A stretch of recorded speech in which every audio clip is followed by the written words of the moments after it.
Morning, Ms. Ritty. Good morning. How are you today? Good, thanks. Good. So I'm going to ask you a few questions.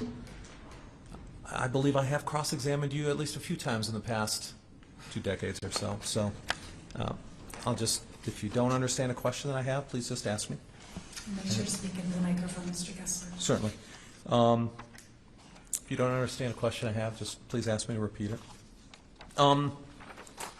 Let me start with, in preparation today, so you did not speak to any members of the petitioner's attorney, correct? That's correct. Okay. Did you speak about your testimony with anyone in the Secretary of State's office?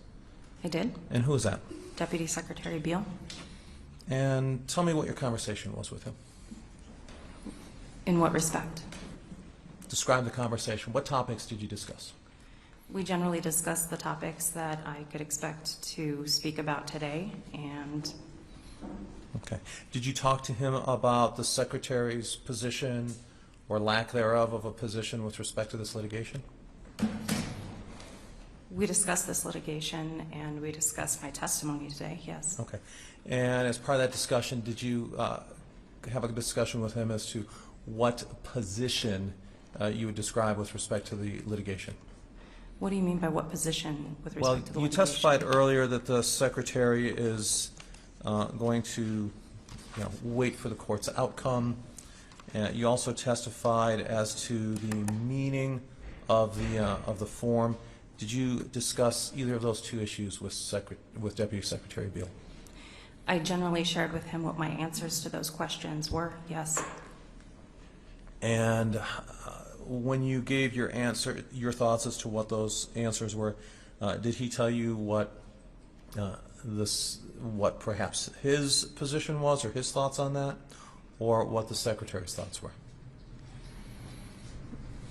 Apart from saying that he agreed with the position that I was stating, no. Okay. Did you have any conversations with the Secretary herself on this issue? I did not. Okay. Do you have any conversations with the Director of Elections, Judge Shelley? I did not talk with Judd about this, yes. Okay. Okay. Did Mr. Beal inform you as to what the topics were going to be for your testimony today? Yes, Mr. Beal and counsel. Okay. And did he walk through, did you provide all of your answers that you anticipated giving today? Did you provide those answers to Mr. Beal as well? Yes. Okay. Did he ask you to change your opinion in any way? He did not. Okay.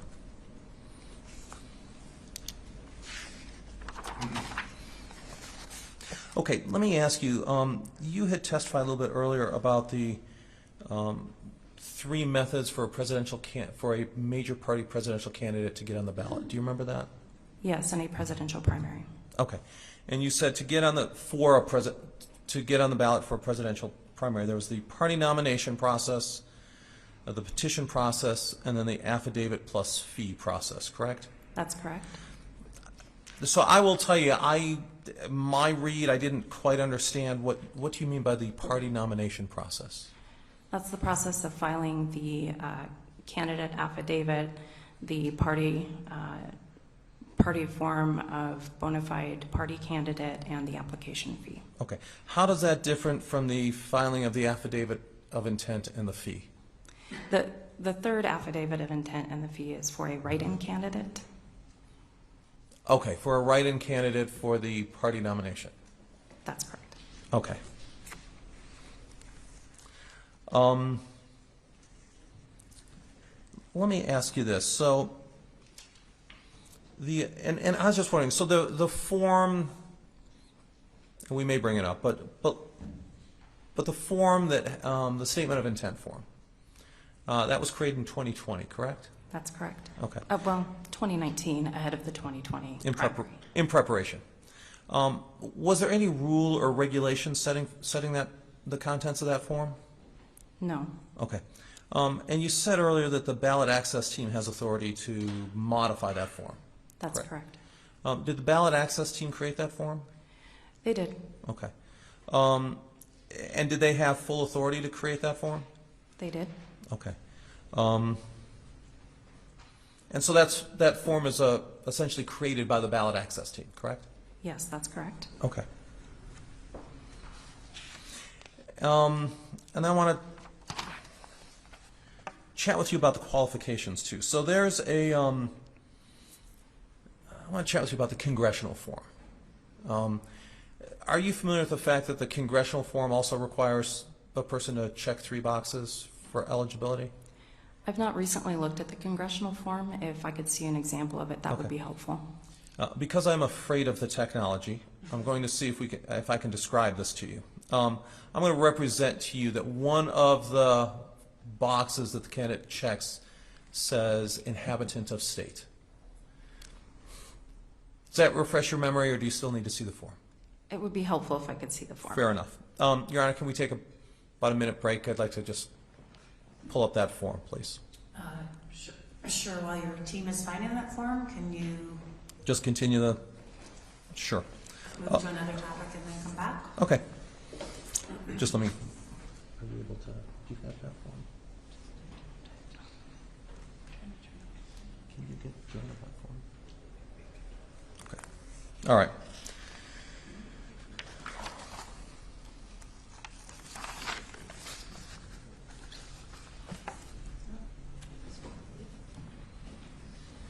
There we go. Oh, we have it.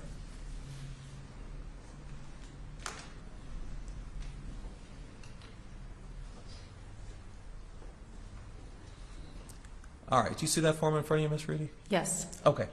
And that, Yeah, this is the write-in form. this will work. I want you to take a look at the write-in form. That works Okay. fine. And the second box says inhabitant of Colorado, correct? The second box under qualifications for office says that, yes. Okay. And in order to, does that mean that the person has to be an inhabitant of Colorado at the time they fill out that form? We verify that they are at the time they fill out that form, yes. That they are an inhabitant of Colorado at that time? Yes. Okay.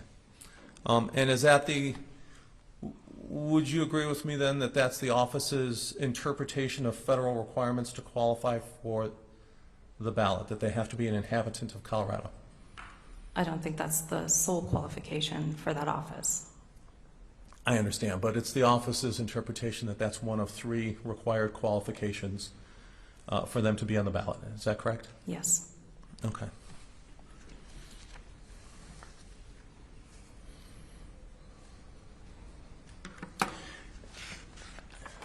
And would it be fair to say then for the presidential candidate form, it's the office's interpretation that to qualify, the candidate has to fill out the 3 requirements, specifically that they're a natural-born citizen, 14-year resident, and 35 years of age? Yes, the form must be fully completed, each of the boxes checked, and the affidavit affirming that they meet all qualifications for office must be signed and notarized. Okay. And the statutory basis for those 3 requirements is there a statutory basis for those 3 requirements in Colorado law that you can point to? Are we talking about the presidential form now? Presidential form. Yes, there's a statute that tells us that we give effect to the federal qualifications for office. Okay. And is that the same statute that you rely on for this, the qualifications for this write-in form? If you could bring the statute back up again, please. You had said there was a federal statute. I'm sorry, there was a state statute. Can you tell me what state statute that is? I don't recall the specific citation, but all of the qualifications and requirements for the presidential primary are contained within Article 12. I'm sorry, within Part 12 of Article 4, beginning Okay. with 1-4-1201. Okay. So it's the 1-4-12, the 1201, the 12 series of statutes that set forth the statutory basis for those requirements. That's correct. Okay. And then for these 3 requirements for the write-in candidate, I'm going to for the United States representative candidate, where it says at least, I think that says 25 years old, inhabitant of Colorado.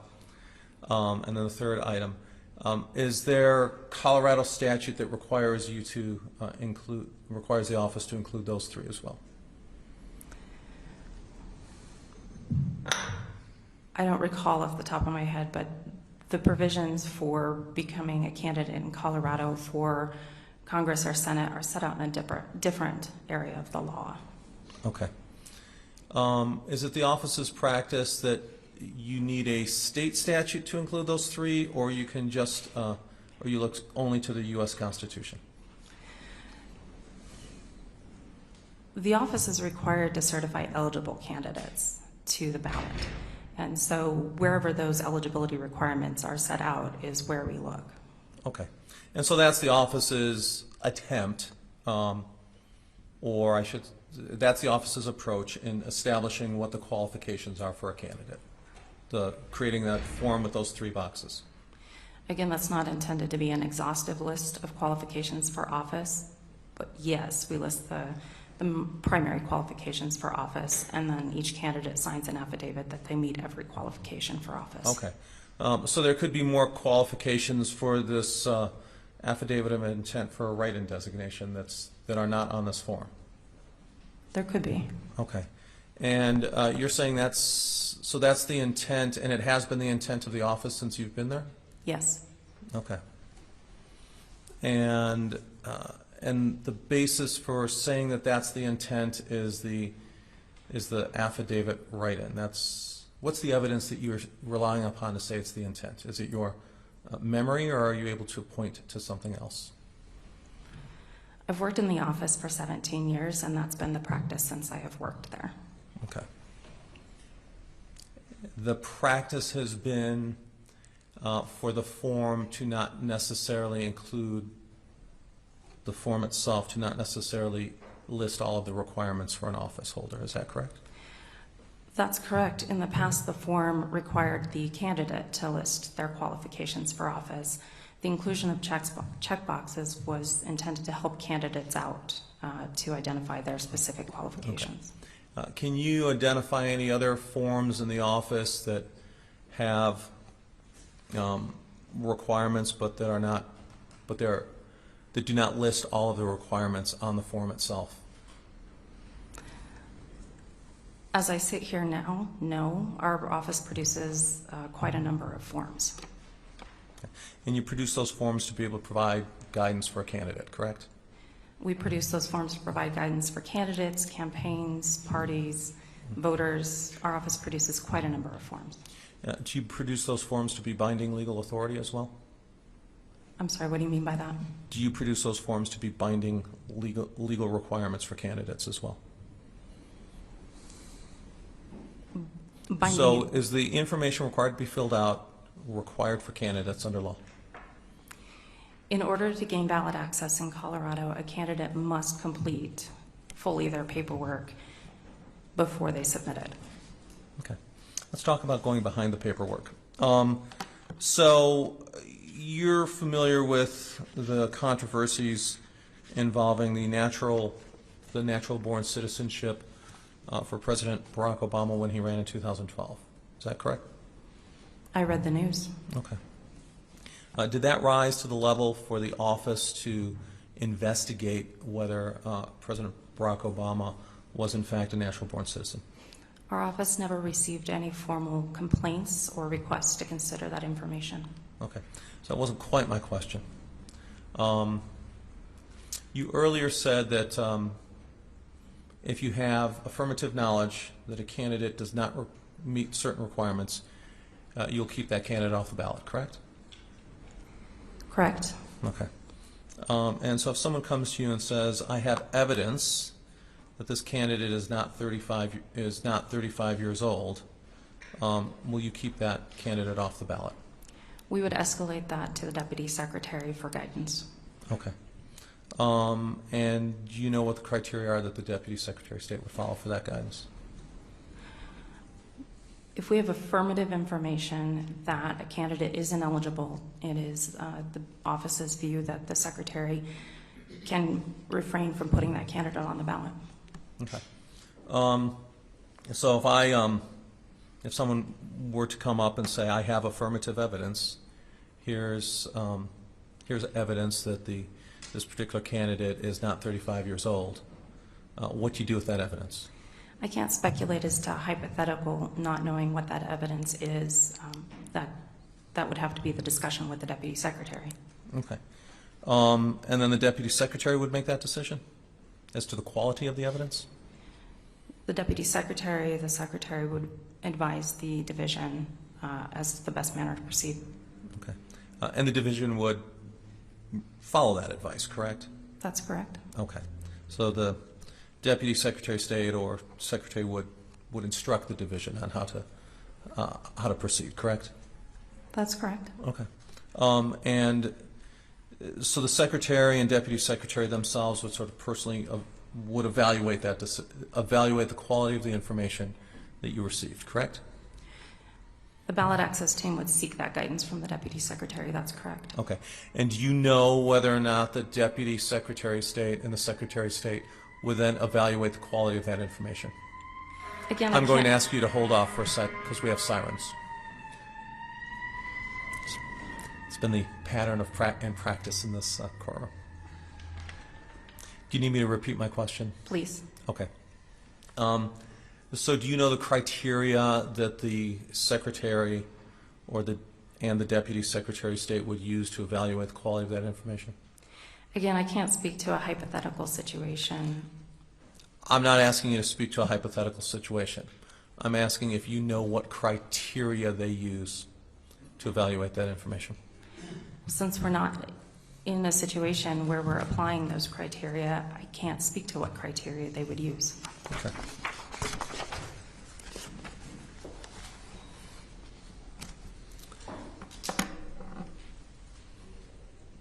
Now let's go back to the that write-in candidate form, please. Okay. So if I fill out, let's say I decide to have a temporary bout of insanity, and I decide to run for U.S. Congress as a write-in candidate, and I fill out the form, and I say, I am not an inhabitant of Colorado, but I will become an inhabitant at the time I'm elected. Would you allow me to run? Would the office allow me to run for office? We would escalate that to the Deputy Secretary to have a discussion. Okay. I'm going to represent to you that the U.S. Constitution explicitly requires a member of Congress as a qualification to hold office at the time they are elected. With that information, does that change your answer? Again, I can't speak to hypotheticals. We would escalate that for a discussion with the Deputy Secretary before making a decision. Okay. And it's the Secretary or the Deputy Secretary that would make that decision? We would seek their guidance before making a final determination, yes. Okay.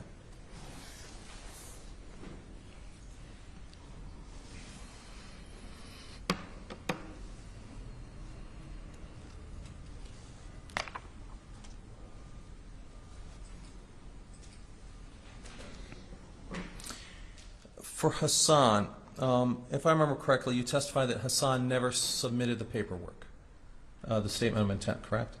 Yes, that's my recollection. And that was a statement of intent for a write-in candidate, correct?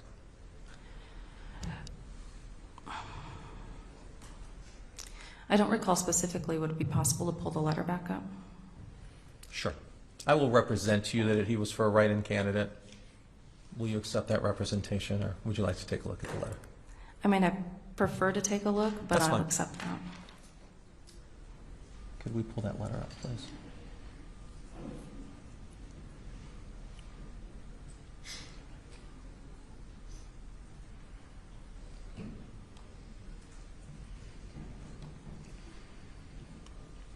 I think Martha, was it P-158? 107. P-107.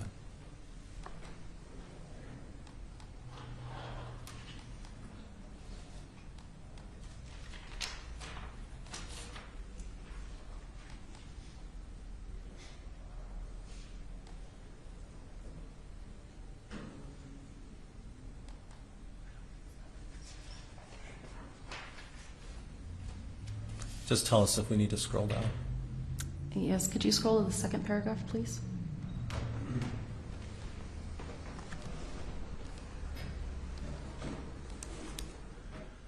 I don't see that it's for a write-in candidate. Honestly, I don't recall. Okay. Do you recall him being an unaffiliated candidate? Yes, he was an unaffiliated candidate for the presidential election in November of 2012. Okay. And he refused to submit the paperwork, correct? That's correct. Okay. So that did not, as a result, you did not actually have to evaluate the paperwork because it was never submitted to your office, correct? We did not have to evaluate the paperwork, but we corresponded with him with respect to his qualifications. Okay. No further questions, Your Honor.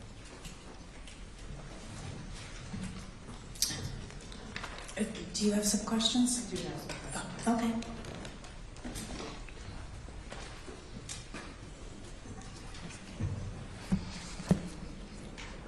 Good morning, Ms. Rudy. I'm Jane Raskin. I represent the Colorado Republican Party. I just want to go back and make sure I understand the procedure you described your office is following when it, in connection with a presidential primary election, it receives paperwork under what I think you described as the party nomination process. Yes. Right.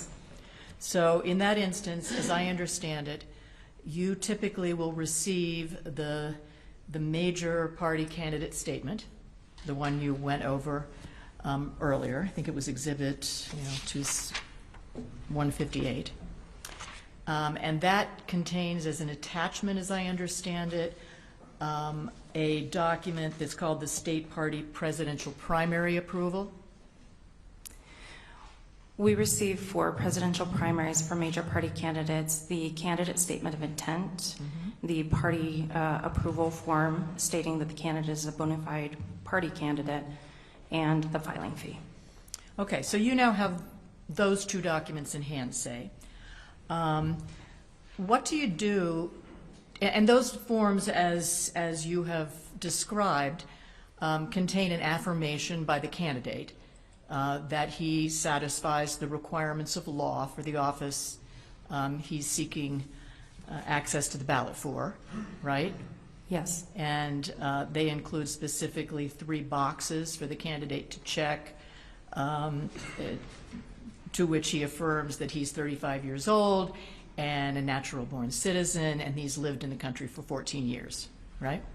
That's correct. So you get that document, and you get the companion document, which is the party's certification that he's a bona fide candidate of the party. What do you do to verify the candidate's affirmation that he is in fact qualified to hold the office for which he's seeking access to the ballot? The ballot access team doesn't do any investigation beyond the review of the paperwork to ensure it's accurate and complete, and to review the party paperwork to ensure that the approve box as opposed to the disapprove box is checked. And if those boxes are all checked, the paperwork is in order, you certify that candidate for inclusion on the ballot, correct? Well, it depends on where we are in the timeline. We don't certify candidates to the ballot until January 5th. Okay, so you may get the paperwork early, but you wait till shortly before the certification date to actually complete the certification. We certify on the certification deadline. Okay. And I assume that is in part to allow time for other interested parties to challenge the form if they want to, as you've described. What is in time? I'm sorry, I don't So understand. during the period of time after which you've received the major candidate statement and the party's certification that the candidate's bona fide candidate of the party, you've said that other people, whether it's a competing candidate or another party or another elector, can come in and make a complaint, either informally, say, hey, look, I think this guy, wasn't born in the United States, or alternatively can actually file a petition under 113, right? That's correct. So before you certify the ballot, you have this time period where those issues may be raised and may be resolved. Those issues may be raised, but there are also other deadlines within that time period before certification for petitions and for the affidavit for write-in. Those deadlines come a little bit later. No, I understand, but I'm just talking at this point about the process for a candidate nominated by a major party. I understand, but you asked why we wouldn't certify until the deadline. So in other words, what you're saying is you certify all of the candidates the same day. That's correct. So the others may implicate that decision even if you already have the major party candidate? Is that? Only the major point you're parties making? may be certified for the presidential primary ballot, but there are multiple ways to be placed on the ballot, and those deadlines differ. So we certify all candidates for both major party presidential primaries on the same date. Okay. So let's go back to the point at which you receive the paperwork. And understanding you don't certify it until the deadline. If nobody comes in with any, what you've described, I think is affirmative information, that there's something incorrect in the certification form, and no one has filed a 113, and you ultimately reach the certification date, it's the Secretary's duty to certify that candidate to the ballot, correct? That's correct. Okay. So when you were discussing earlier that when you got some forms and you verify the info is required by state law, you were talking about candidates for state office, right? We review every form that our office receives. State law requires us to verify information for state candidate forms, and for presidential primary elections, we review the information on the affidavit itself. We're also required to verify that the party has completed the party approval form and has approved the candidate as a party representative. Right, but for federal candidates as opposed to state candidates, you don't have an equivalent process to check any databases to determine residency or where the person was born or things of that nature, as you do with state candidates. For presidential candidates, that's correct. Okay.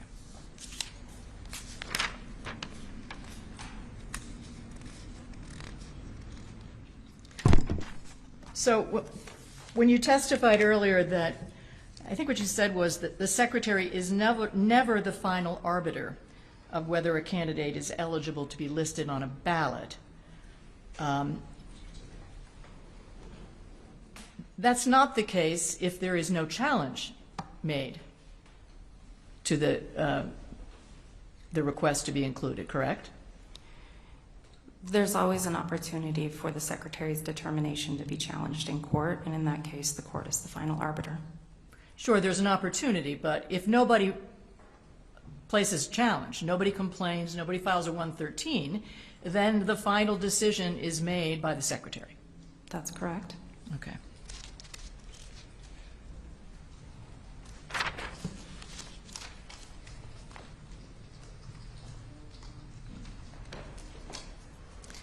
Just one more question. Has your office, to your knowledge, ever refused to certify a candidate for inclusion on the presidential primary ballot, understanding that it has been an issue for a short period of time? Well, there are candidates that we've corresponded with, ahead of the 2020 election who failed to complete the paperwork. We've corresponded with a candidate ahead of this primary election, and they've failed to complete the proper paperwork. Has there ever been an instance in which a candidate has completed the paperwork that your office has created that you have disqualified in a presidential primary election? Not to my knowledge. That's it. Thank you very much.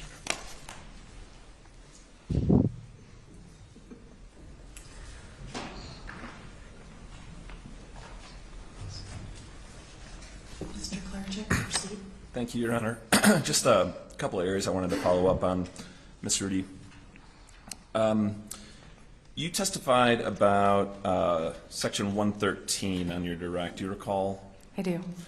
And you were asked some questions about when the official charged with the duty has committed or is about to commit a breach or neglect of duty or other wrongful act. Do you recall those questions? Yes. And you were asked specifically about when it might arise when a 113 would be brought before an election official, including possibly the secretary, has committed a breach or neglect of duty. Do you recall that? Yes. In the context of certifying a ballot on a certification date, do you have an understanding as to whether Section 113 challenges arise before an election official exercises their duty to certify ballot contents, or whether the challenge would come afterwards? There are a lot of provisions in the candidate statutes that allow a challenge to a candidate's qualification if that candidate, for example, goes on by petition.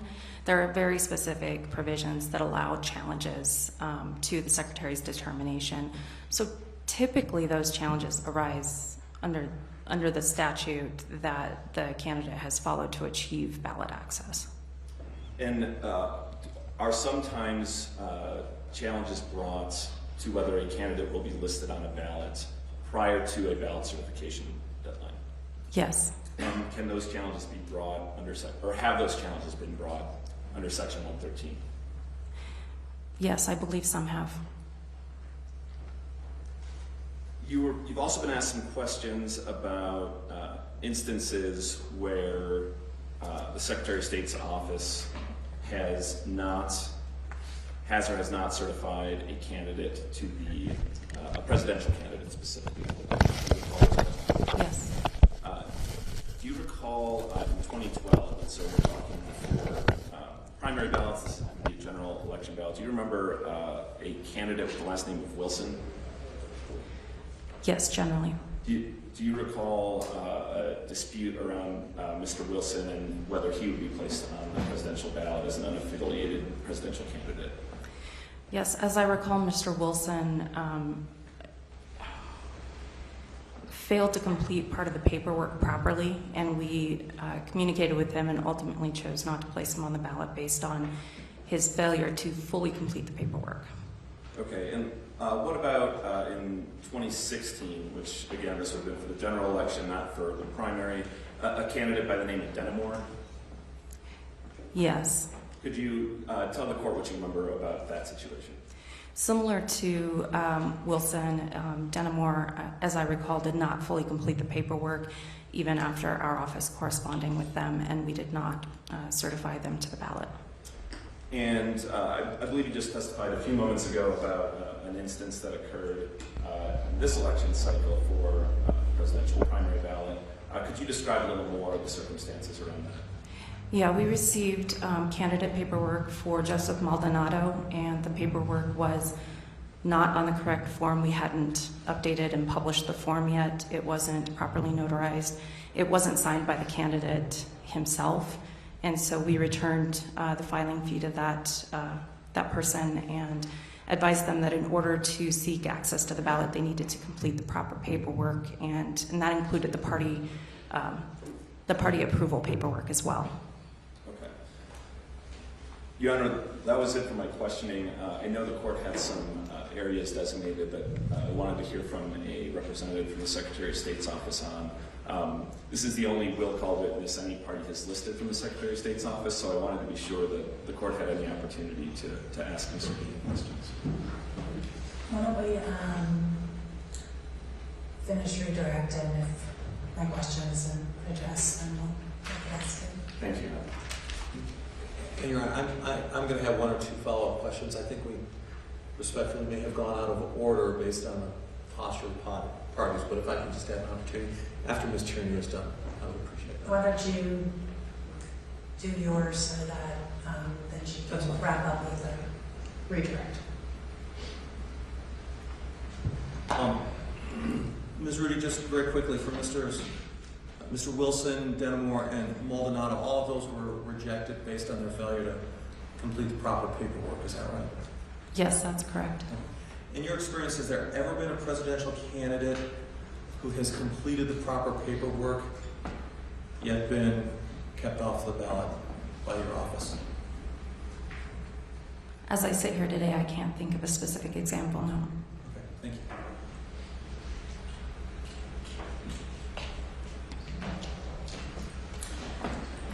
Ms. Rudy, you answered some questions from Mr. Gessler about the forms in the office. I just want to follow up on that briefly.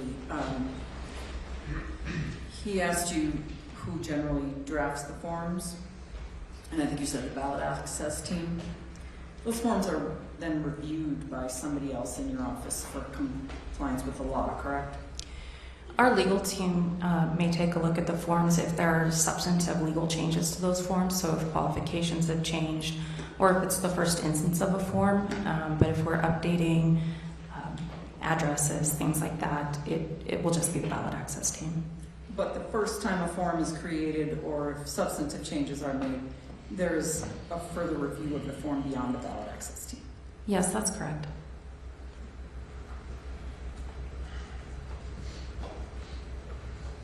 You also, just want to follow up on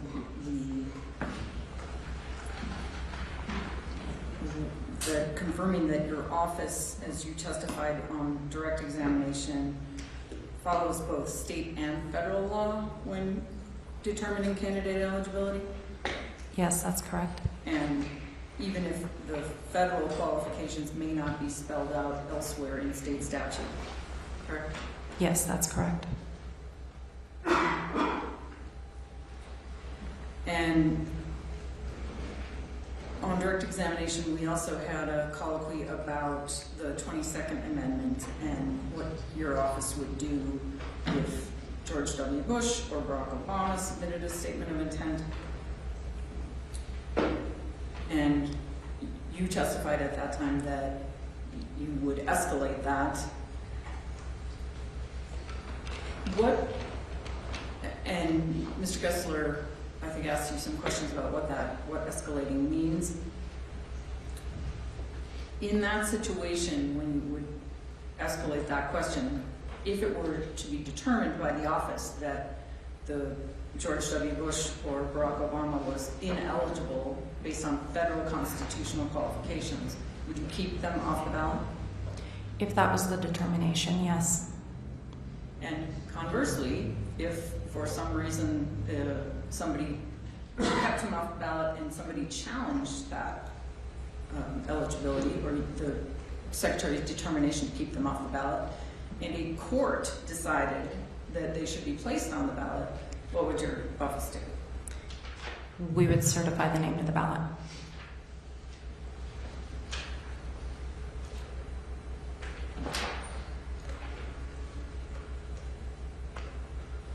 I have nothing further.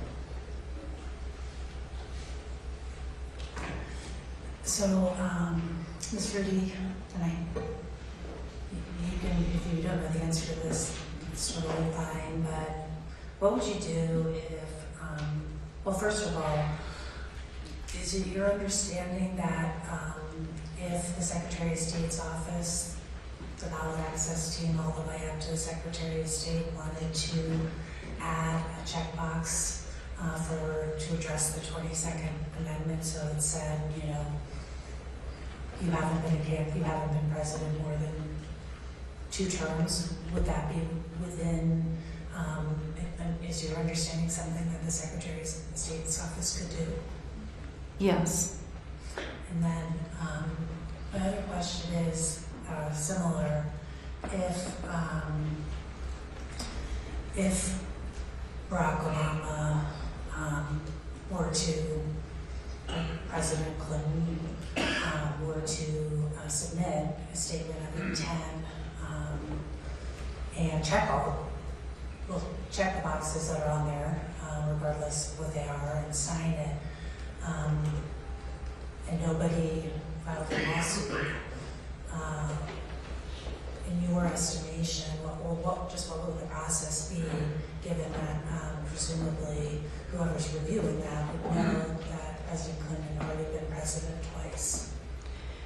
Again, it's hard to speak to hypotheticals, but certainly the ballot access team would escalate that through the legal team to the Deputy Secretary for guidance. But given that that is an objective, knowable fact, it's unlikely that we would certify that candidate's name to the ballot. If anybody have any follow-up questions to mine? Of course.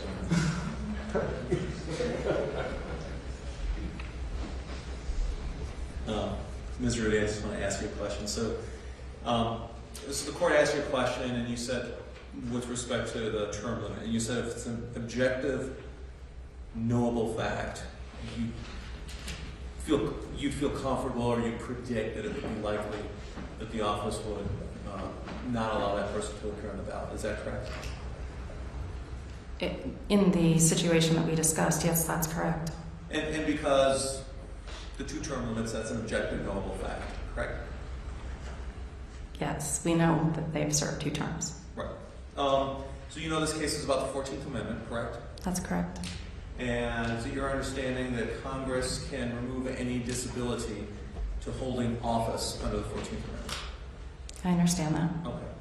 And would you agree with me that sitting here today, even if a court, whether Colorado or elsewhere, were to hold that President Trump was disqualified, even in that highly unlikely situation, would you agree with me that it is not an objective, knowable fact as to whether or not Congress would in the future remove that disability?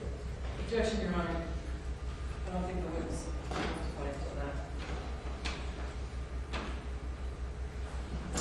to that. I'll let her testify to the extent she knows the answer, but she's not designated as an expert on the subject. I really can't speak to how our office would handle that situation. Well, let me ask you this. Would you agree with me that it's not an objective, knowable fact, sitting here today, how Congress will react in any way between now and the presidential election in 2024? I would say that, as with any area of law, it's impossible to know how a legislative body will act looking into the future. I can't speak to how they will behave. Thank you very much. Does anybody else have any follow-ups? Not this way. No, Your Honor. Okay, great. Thank you so much for your testimony, Ms. Rudy. Thank you. Am I correct in understanding that Ms. Rudy was the petitioner's last witness? Your Honor,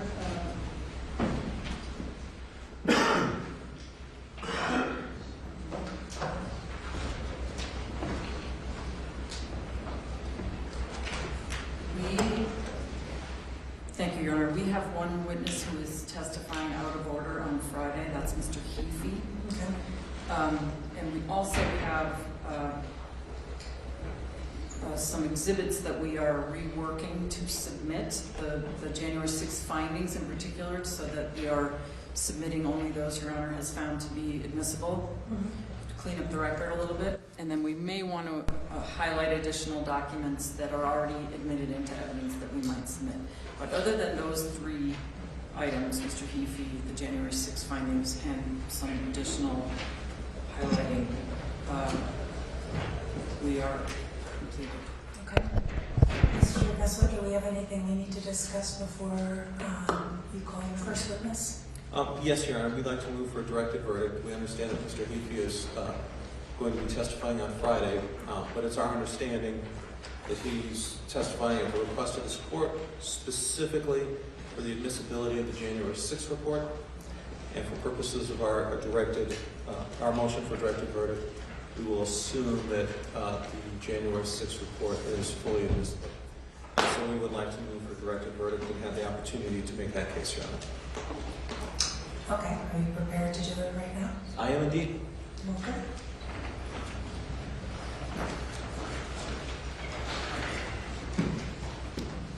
Thank you, Your Honor.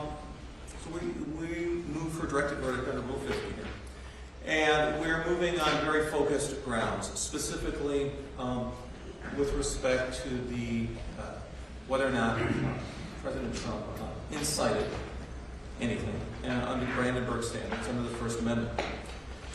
And so basically, for purposes of this, we're accepting everything that the petitioners have provided in evidence, as well as we're accepting, obviously for limited purposes, the admissibility of the January 6th report. I just want to walk through the evidence, what you've received, apply what are very straightforward and well-established legal standards. And we believe this case warrants dismissal at this point because the petitioners have not made out their case on this issue. So, as the court knows, there have been a number of arguments raised with respect to Section 113 and 1204. This directed motion is not involving that. There have been a number of arguments we've presented with respect to the interpretation of Section 3 of the 14th Amendment. This directed motion is not focused on that. What it is focused on is the Brandenburg standards, the definition of incitement.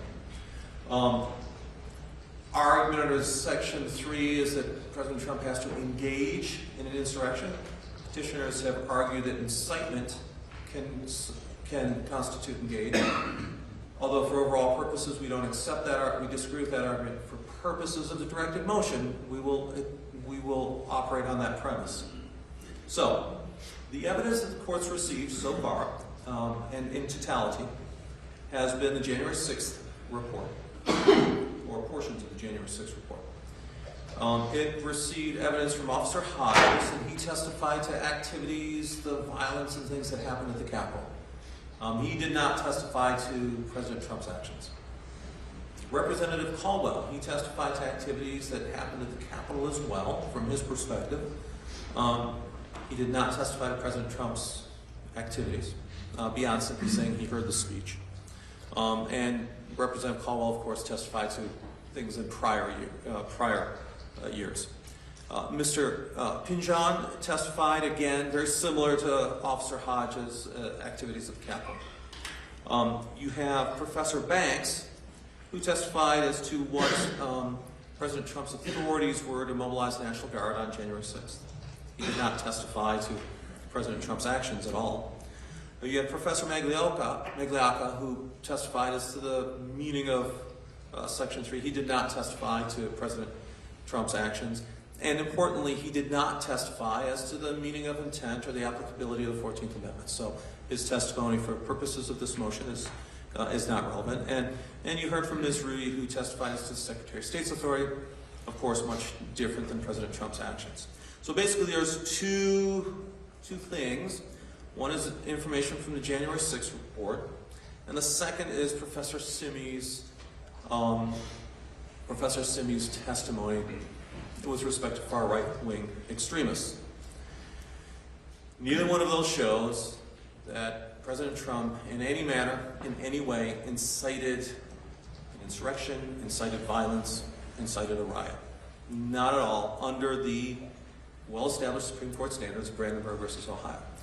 This case is entirely, petitioner's case is entirely a case about President Trump's speeches. His speech, his Twitter video. That's the entire body of their evidence. And that's the entire body of evidence from the January 6th report. They don't allege that President Trump was, had meetings with Proud Boys or 3%ers. They don't allege that he, carried a knife or a rifle or marched at the head of a column towards the Capitol. They don't argue that he engaged in any of those sort of physical, overt actions. It is all speech. That's the entire body of their case. And if you remember, the petitioner sort of had this chart up here towards the end of Professor Simi's testimony, and he talked about this speech and that speech. Oh, there it is, over in the corner there. All that stuff that President Trump did. And of course, they sort of have a pejorative memory aid, the punch in the face or the body slam or the stand back and stand by. But those are all things that President Trump said. Every one of them is about him saying something. or not saying something. He didn't condemn activities in Georgia or Charlottesville. He didn't say something. So it's all speech. We've submitted the speech standards under Brandenburg versus Ohio. I'm going to talk briefly, I don't want to be too pedantic, but I'm going to talk briefly about some of the applicability, okay? And particularly Professor Simi's testimony. So Professor Simi was very clear. He testified that he was not opining about President Trump's intent. He said, I'm not in President Trump's head. I don't know what his intent is. He said, what I can say is that I think his behavior is characteristic of communications with far right-wing extremist groups. And he was very clear that President Trump's speech was interpreted in a particular way by these right-wing extremist groups. And as you remember, I questioned him. We had all these sort of fight in the streets from political figures other than President Trump. And I asked him, were those right-wing extremist communications? And he was very clear. It depended. It depended upon the relationship, the patterns of behavior, and things like that, as to how right-wing extremists would interpret the comments. So really his testimony was President Trump said stuff, and right-wing extremists interpreted it in a certain way. And specifically when he said right-wing extremists, he referred to those three groups. He also said that the characteristics of these communications are in common with normal political speech. He talked about the communication methods, what he called double speak, and front door, back door. And I'm sure he made us all feel uncomfortable that when we go in for a job interview versus when we talk to our significant other, we are engaging in double speak, or maybe front stage, backstage. I don't, but one of those methodologies. So he testified about that. But the important thing he said was that all of these forms of communication, all these methods of communication, call and response and things like that, are common in political discourse, are commonly used in political discourse. And the difference with far right-wing extremists is that they couple it with violence. That was sort of what he said.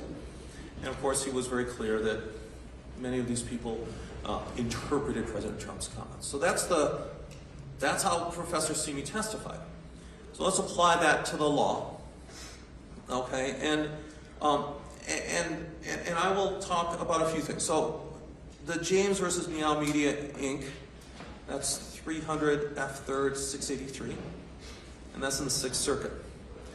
And in that case, the argument was that basically there was sort of an ongoing process of developing a method of communication, and that after a while, the person hearing the communications was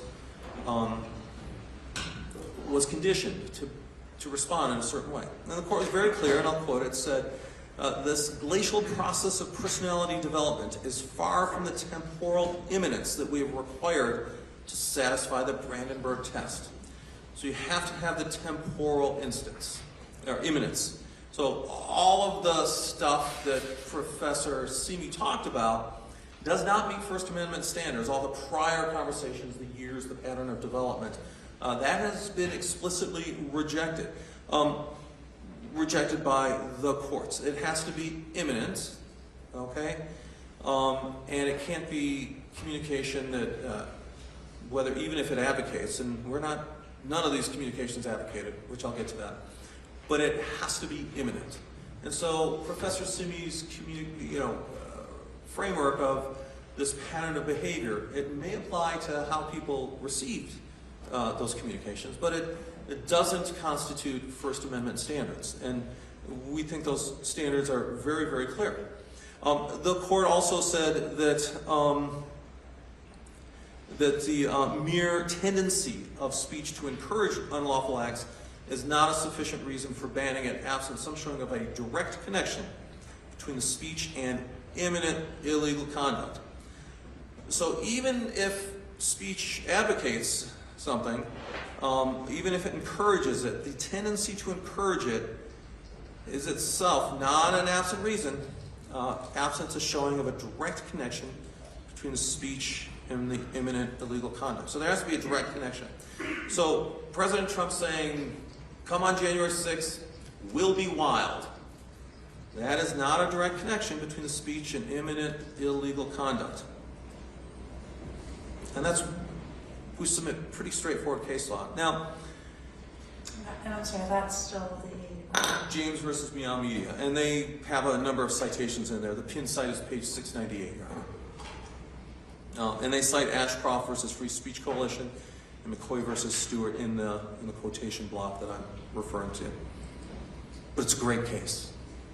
I suggest it for everyone in the audience to read. The second case, and I'm not going to be awfully pedantic. I don't want to provide an entire legal brief here, but I am going to talk about a couple things. Two more cases. Hess versus Indiana, and I believe we cited, that's a U.S. Supreme Court case from 1973. And there has to be evidence or rational inference from the import of the language that the words were intended to produce and likely produce imminent disorder. Okay? Mr. Kessler, would you just slow it down? Certainly, Your Honor. A little bit. I'm mindful of time. I guess that's why I'm talking No, quickly. I'd rather you slow it down so I can actually absorb what you're reading Fair enough, Your Honor. versus. Let me give. Let's start again with Hess versus Indiana. The Hess versus that's 414 U.S. 105. Okay, and Hess says there have to be a couple things. There has to be intent. In other words, the words have to be intended to produce, and they have to be likely to produce imminent disorder. And they could not be punished by the state on the ground that they had a tendency to lead to violence. So you have to look at the import of the words, their direct meaning, not a particularized coded meaning. And in fact, Professor Simi never testified that President Trump intended. In fact, he disavowed any testimony of President Trump's intent. And Professor Simi was very clear that the words used, no matter who's using them, whether it's the term fight or something else, have an impact on the listener depending upon the circumstances. It's all contextual. Here's the last case, and I think this case is really dispositive here. And the case is Nwanguma versus Trump. Nwanguma versus Trump. And that's spelled Nwanguma versus Trump. And that's 903 F3rd 604. And this is why this case is so dispositive. This was a rally involving President Trump, the same one who's here today. And he spoke at this rally. And this is described in the case. And President Trump spoke for about 35 minutes. And Nwanguma, she attended the rally with the intention of peacefully protesting. Okay? And her behavior precipitated directions from President Trump to the crowd on 5 different occasions during that speech for her and a few of her colleagues to get him out of here. That's what he said. Get him out of here. And you, the court, heard video of how President Trump delivers those comments. Types of comments, not this video in particular. He said, get him out of there. And in response, what happened is the crowd, members, this is quote, members of the audience assaulted, pushed, and shoved plaintiffs. And one of them was actually punched in the stomach. And the argument was that that this implicitly encouraged the use of violence. Now, President Trump said a few other things. He said once, after his 5, get him out of here, he said, but don't hurt him. Actually, the case doesn't say but, it says don't hurt him, is what President Trump said. Okay? And what the court did, a couple things. The court said, even if the get him out of here could have viewed as implicitly encouraging unwanted physical touching. So the court didn't accept that it implicitly didn't rule it an implicit. He said, even accepted the charge in Kentucky law that this case was inciting to riot. So it was incitement and riot, both of which we urge are lesser standards than here, but certainly incitement. And the court said the notion that Trump's direction to remove a handful of disruptive protesters from among hundreds or thousands in attendance could be deemed to implicitly incite a riot is simply not plausible. Even in those circumstances, and this is, Your Honor, why I was very careful to submit a very specific hypothetical to Professor Simi when I was asking him questions. I asked him, well, if President Trump were to say 5 times, get him out of here, and this crowd, even if it were filled with right-wing extremists, and then later and said it 5 times as opposed to only 1 time, that don't hurt him. So I went through this exact hypothetical. And even Professor Simi hedged a little bit, and he said, well, it still sort of depends on context. Okay? And so even he wasn't quite willing to say, yes, that was an incitement to violence. But the court here is very clear. That is not an incitement here. It says incitement to riot. Okay? And the court focuses on the incitement prong of that. Even there, the court was very clear. That is not incitement. And then the court especially went on and said, especially where any implication of incitement to riotous violence is explicitly negated by the accompanying words, don't hurt him. If words have meaning, the admonition, don't hurt him, cannot be reasonably construed as an urging to hurt him. So what the court did there is the court, and I don't want to say the court rejected Dr. Simi's thesis, because the court didn't say, well... Did Dr. Simi testify in this case? No, I'm sorry, Professor Simi. Did I say doctor? Well, you said doctor, and then I said doctor, and I'm sure He may be a doctor, I'm sure he too. has a doctorate. I don't believe he did. Well, I don't believe he did. But what I'm saying is, Professor Simi has said, well, the words can be reasonably interpreted there. The court doesn't accept that framework for a First Amendment analysis, which is what controls here. So I'm not saying he's wrong. I mean, right-wing extremists, they very well may usually do that. But I'm saying from a constitutional, objective standard, what the court does is the court looks at the objective words. Okay? The court went on, as part of its ruling, and it said, the fact that audience members reacted by using force does not transform Trump's protected speech into unprotected speech. The reaction of listeners does not alter the otherwise protected nature of speech. So in other words, the courts and we look at the objective meaning, the plain language of terms. We do not look at how those terms may be interpreted by the audience.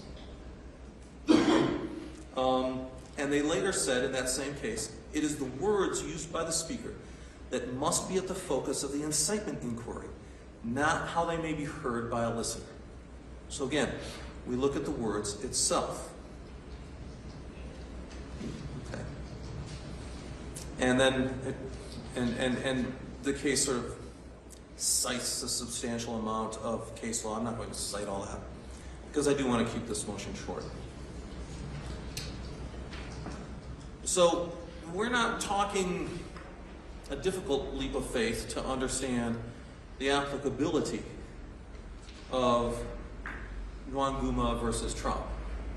In fact, I'd submit that the petitioner or the plaintiffs in Nwanguma versus Trump used, I don't exactly know what they argued, but I'm assuming very similar arguments to petitioners here, because they talked about the objective use of the words. The court rejected how they're interpreted by listeners. You have to look at the words themselves. In that case, get them out of here, even that the court was unwilling to accept as incitement. And the court was very explicit saying that it was negated.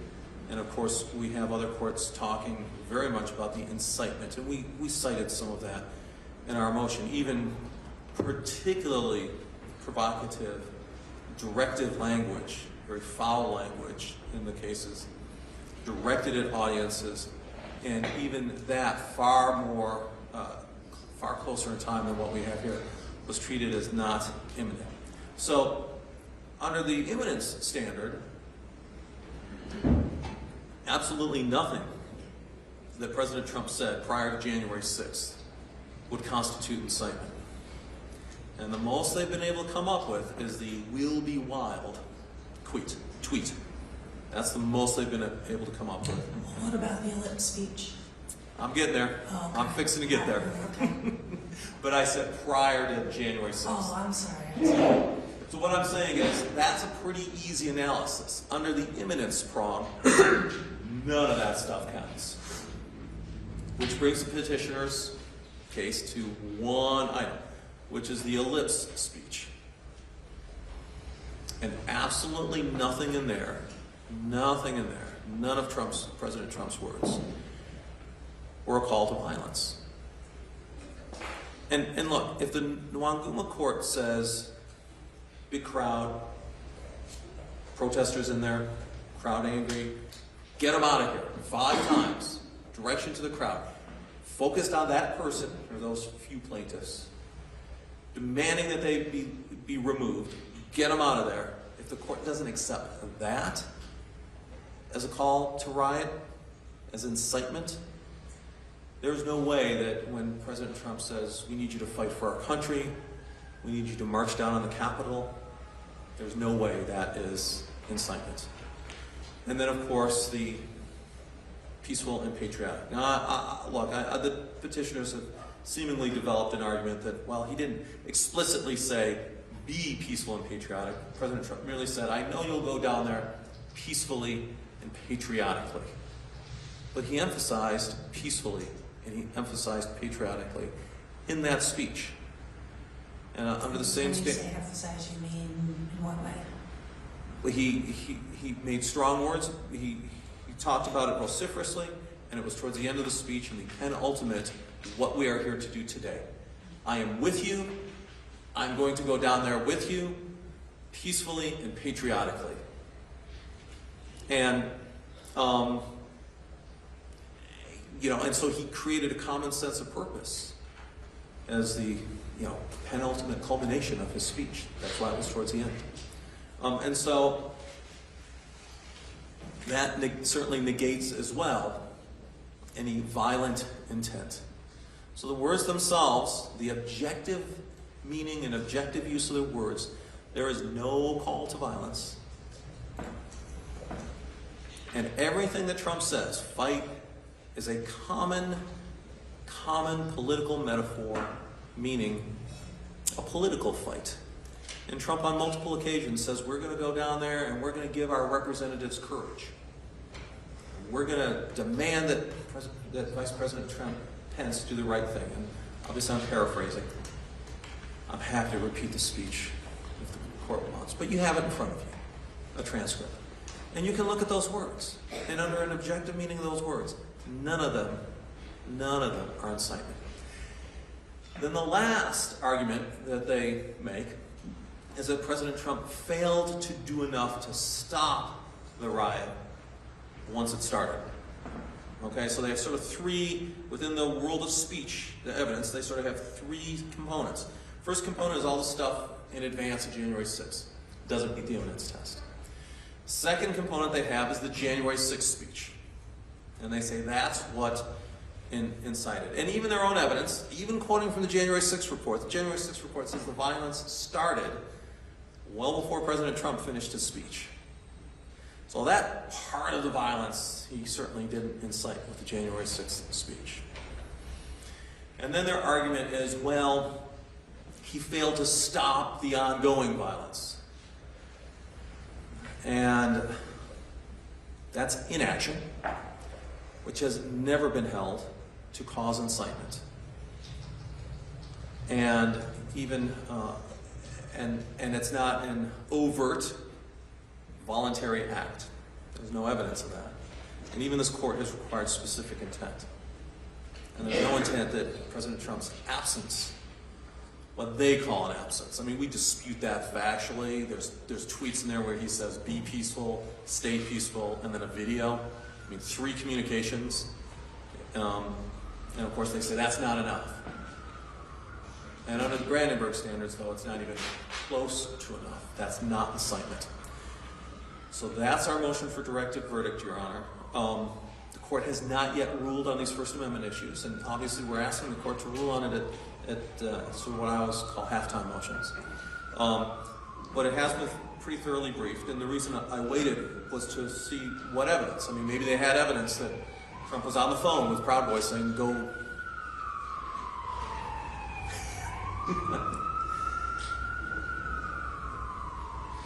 I mean, maybe they were to bring some evidence in there that, you know, he was sitting in a room and they were plotting out, you know, where people were going to stand and do it. But there's none of that.